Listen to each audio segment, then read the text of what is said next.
বর্ষাকাল পড়তে না পড়তেই বাজারে কিন্তু প্রচুর পরিমাণে ইলিশ উঠে গেছে। আর প্রত্যেকের বাড়িতেই অল্প বিস্তর ইলিশ কিন্তু এখন ঢুকেই গেছে। আজকে আমি এই ইলিশ মাছ দিয়েই আপনাদের একটা রেসিপি দেখাবো। ইলিশ মাছ তো আমরা অনেকে অনেক রকমভাবেই রান্না করে থাকি, তবে আমি এই ইলিশ মাছের তেল ঝাল কীভাবে রান্না করি সেটাই আজকে আপনাদের সঙ্গে শেয়ার করব। তাহলে চলুন দেখে নেওয়া যাক আমার আজকের এই রেসিপিটি। নমস্কার, আমি জয়িতা আর আপনারা দেখছেন জয়িতার পাকশালা। আজকে ইলিশ মাছের তেল ঝাল করব বলে এখানে আমি 4 পিস ইলিশ মাছ নিয়েছি। ইলিশ মাছটাকে ভালো করে পরিষ্কার করে ধুয়ে নিয়ে এবার ইলিশ মাছটার মধ্যে আমি নুন, হলুদ, সামান্য কাশ্মীরি লঙ্কার গুঁড়ো আর সর্ষের তেল দিয়ে ভালো করে মাখিয়ে নিচ্ছি। এই রকমভাবে ইলিশ মাছগুলোকে আমি রান্না করার শুরুতেই মাখিয়ে কিছুক্ষণ রেখে দেব, যাতে ইলিশ মাছের মধ্যে নুনটা খুব ভালো মতো ঢুকে যায়। সমস্ত ইলিশ মাছগুলোকে এই রকমভাবে ম্যারিনেট করে রেখে দিয়ে তারপর আমি এখানে একটা বড় সাইজের বেগুন এই রকম লম্বা করে কেটে নিয়েছি।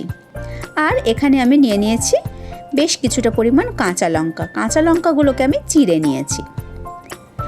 এবার আমি রান্নাটা শুরু করব। আশা করি এই রকম রান্না আপনারা সকলেই করে থাকবেন, তবে আমি আজকে একটু অন্যরকমভাবে এই ইলিশ মাছ রান্না করছি। তেলটা কড়াইতে দিয়ে তেলটা খুব ভালো মতো গরম করে নিয়ে এবার বেগুনগুলোকে আমি তেলের মধ্যে লাল লাল করে ভেজে তুলে নেব। প্রথমে আজকে এই ইলিশ মাছ আমি বেগুন দিয়ে করব। দেখুন, বেগুনগুলো কিন্তু বেশ সুন্দর একটা লালচে কালার এসে গেছে। এবার তেল থেকে আমি বেগুনটাকে তুলে নিচ্ছি। এখানে তেলের পরিমাণটা কিন্তু আমি একটু বেশি ব্যবহার করেছি, কারণ এই তেলটা এই বেগুন ভাজার পর আমি 2 হাতা মতো তুলে রেখে দিয়েছি। এই তেলটা আমি পরে আবার ব্যবহার করব। এবার বাকি যে তেলটা ছিল তার মধ্যে আমি এখানে দিয়ে দিয়েছি কালো জিরে আর কিছুটা চেরা কাঁচা লঙ্কা। কালো জিরে কাঁচা লঙ্কাটা দিয়ে 5-7 সেকেন্ড একটু নাড়াচাড়া করে নিয়েছি। কাঁচা লঙ্কাটা একটু কালার ধরতে শুরু করলেই আমি এখানে একটা বাটির মধ্যে দিয়ে দিয়েছি পরিমাণ মতো হলুদ, কাশ্মীরি লঙ্কার গুঁড়ো আর দিয়েছি নুন। এই সমস্ত কিছুকে দিয়ে আমি সামান্য পরিমাণ জল দিয়ে খুব ভালো করে মশলাটাকে গুলে নিয়েছি। এদিকে দেখুন, কাঁচা লঙ্কাটা কিন্তু বেশ সুন্দর একটু সাদা সাদা গায়ে স্পট এসে গেছে। এবার এই মশলার মিশ্রণটা আমি তেলের মধ্যে দিয়ে দিচ্ছি। মশলার মিশ্রণটা দিয়ে তেলের মধ্যে খুব ভালো করে মিশিয়ে নিয়েছি। নিয়ে এবার এই মশলাটাকে আমি খুব ভালো করে কিছুক্ষণ কষিয়ে নেব, মানে যতক্ষণ না হলুদের কাঁচা গন্ধটা চলে যায়। খুব ভালো করে 2-3 মিনিট আমি মশলাটাকে কষিয়ে নিয়েছি। দেখুন, হলুদের কাঁচা গন্ধটা চলে গিয়ে ওপরে কিন্তু তেলটা ভেসে উঠেছে। এই স্টেজে এবার এর মধ্যে আমি কাঁচা ইলিশ মাছগুলোকে একে একে বসিয়ে দিচ্ছি। প্রথমে এই রকমভাবে কাঁচা ইলিশ মাছগুলোকে দিয়ে এবার ইলিশ মাছ ম্যারিনেট করেছিলাম যে প্লেটটা, তাতে যে তেল আর মশলাটা লেগেছিল সেটাও কিন্তু আমি এর মধ্যে দিয়ে দিয়েছি। এবার মিনিট 10 আমি একদম লো ফ্লেমে মাছটাকে এই রকমভাবে রেখে দেব, মানে নাড়াচাড়া করব না। মিনিট 7-8 বাদে আমি একটা পিঠকে হালকা করে আমি উল্টে দিচ্ছি মাছগুলোর, মানে একটা পিঠ একটুখানি সেদ্ধ হয়ে গেলে আর কি অপর পিঠটাকে ভীষণই হালকা হাতে আমি উল্টে দিয়েছি। আর এই স্টেজে আমি এর মধ্যে দিয়ে দিয়েছি আরও কিছুটা পরিমাণ জল। জলটা দিয়ে আমি এবার মাছটাকে মিডিয়াম টু লো ফ্লেমে ভালো করে ফুটিয়ে নিচ্ছি। আমি কিন্তু ওটা আর নাড়াচাড়া করব না। ওদিকে মাছটা ফুটতে থাকছে আর এদিকে আমি এখানে একটা মশলা বানিয়ে নিচ্ছি।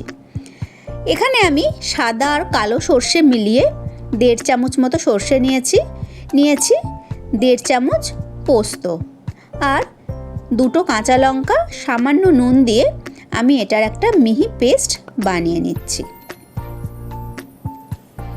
দেখুন সর্ষে পোস্তর পেস্টটা কিন্তু একদম রেডি হয়ে গেছে, একটা স্মুথ পেস্ট বানিয়ে নিয়েছি। এবার আমি এখানে একটা বাটি নিয়ে নিয়েছি। এই বাটির মধ্যে আমি এই সর্ষে পোস্তর পেস্টটাকে ছেঁকে নেব। তার জন্যে এই সর্ষে পোস্তটার মধ্যে আমি বেশ কিছুটা পরিমাণ জল দিয়ে দিয়েছি। জল দিয়ে আমি মিশ্রণটাকে আরও একটু পাতলা করে নিয়েছি। এবার একটা ছাঁকনির সাহায্যে আমি পুরো মশলাটাকে খুব ভালো করে ছেঁকে নিচ্ছি। এরকমভাবে যদি ছেঁকে নিয়ে সর্ষে পোস্ত বা সর্ষে বাটা ব্যবহার করা যায় তাহলে কিন্তু অনেকের যে সর্ষে বাটা খেলে ডাইজেস্টিভের প্রবলেম হয় বা হজম করতে অসুবিধা হয় সেটা কিন্তু হয় না। দেখুন এদিকে মাছটা কিন্তু বেশ কিছুক্ষণ ভালো মতো ফুটে গেছে। আমি আবারও একটা স্প্যাটুলা বা হাতার সাহায্যে খুব সাবধানে মাছটাকে আরেকবার উল্টে নিয়েছি। এখানে জলের পরিমাণ আমি খুব একটা বেশি দিইনি। এবার আমি গ্যাসের ফ্লেমটাকে বাড়িয়ে দিয়েছি। বাড়িয়ে দিয়ে ভেজে রাখা বেগুনগুলোকে আমি একে একে ওপরে বসিয়ে দিয়েছি বা ছড়িয়ে দিয়েছি। বেগুনগুলো ওপরে দিয়ে দেওয়ার পর এবার যে মশলাটা যেটা আমি ছেঁকে নিয়েছিলাম সেই সর্ষে পোস্তর যে মিশ্রণটা সেইটা আমি এর মধ্যে দিয়ে দিয়েছি। ভালো করে সমস্ত কিছু হালকা হাতে একটু নাড়াচাড়া করে নিয়ে যেই ভালো মতো ঝোলটা ফুটতে শুরু করেছে এবার আমি 4-5টা চেরা কাঁচা লঙ্কা এর মধ্যে দিয়ে দিয়েছি। দিয়ে একদম লো টু মিডিয়াম ফ্লেমে আমি 10 থেকে 12 মিনিট খুব ভালো করে ঝোলটাকে ফুটিয়ে নিয়েছি। 10-12 মিনিট ঝোলটা খুব ভালো মতো ফুটে গেলে এবার ওই যে তেলটা আমি তুলে রেখেছিলাম সেই তেলটা আমি এর ওপর দিয়ে ছড়িয়ে দিয়েছি। তারপর গ্যাসের ফ্লেমটা আমি বন্ধ করে 10 মিনিট ঢাকা চাপা দিয়ে রেখে দিয়েছিলাম স্ট্যান্ডিং টাইমে। 10 মিনিট বাদে আমি এই ইলিশের তেল ঝাল সার্ভ করে দিয়েছি গরম গরম ভাতের সঙ্গে। তাহলে আজকে আমার এই কাঁচা ইলিশের তেল ঝাল আপনাদের কেমন লাগলো অবশ্যই কিন্তু কমেন্ট করে জানাবেন। আমি আবারও হাজির হয়ে যাব কোনো নতুন রেসিপি নিয়ে নেক্সট এপিসোডে। ভালো থাকবেন, সুস্থ থাকবেন। আর আপনারা দেখছিলেন জয়িতার পাকশালা। ধন্যবাদ।